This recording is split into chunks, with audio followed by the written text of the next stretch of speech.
$40 million to the Ukraine. Is this potentially World War III? I mean, I know I'm exaggerating, but potentially?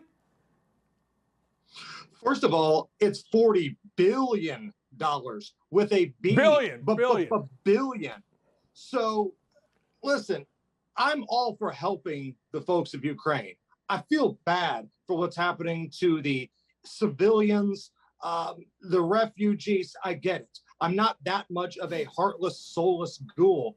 But at the same time, I have a real hard time justifying $40 billion when you look at what's happening in this country right now with record gas prices, inflation at a near record level, and moms can't find formula for their babies in a lot of stores.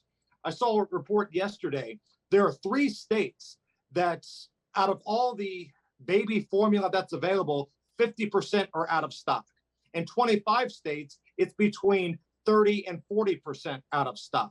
Now, if this country had all of our stuff together, if we were rolling, if our economy was good, if we felt good about what was happening at the border, if gas prices were decent, not even great, but decent, I think more people would be on board for helping the Ukraine.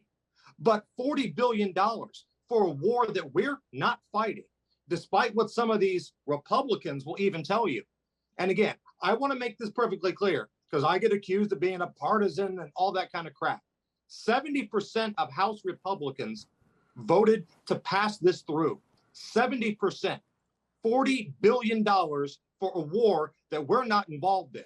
And you've got guys like Dan Crenshaw, who's a military badass. He's the cool guy with the eye patch. He's popular. He's trying to tell you that we need to spend this money so we don't send American soldiers over there.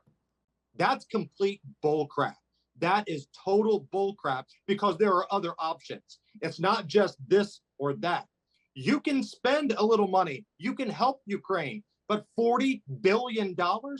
And let's be honest, looking at what we've seen from the Russian military, I don't know if the overrated clap is appropriate in this situation, but I think a lot more people thought this would be a dominant performance by Russia, and it hasn't been that. So let's stop with the fearing of Russia, and we're going to get into World War III and all this kind of stuff. Let's pump the brakes on that. Let's focus on what's happening in this country. I'm okay with $1 billion here. I'm okay with a little bit to help the refugees, but $40 billion right now, just a couple days after we got one of the worst economic reports this country has ever seen, that is re-damn-diculous, and every Democrat voted for it, and 70% of Republicans voted for it too in the House, and that's horse crap. Where's the money coming from? Well, you're looking at it, Coach. I'm looking at it. You're looking at it. This is our money. Well, correction. Let me fix that. This is our grandkids' money. That's where the money's coming from because that's how far in debt we are right now. And you've got Joe Biden propping himself up there doing all these speeches about inflation, and he's blaming Putin, and he's blaming the ultra MAGA crowd, and he's blaming COVID. But yet you're the one that's continuing to sign off on $40 billion here, a couple $1 billion there.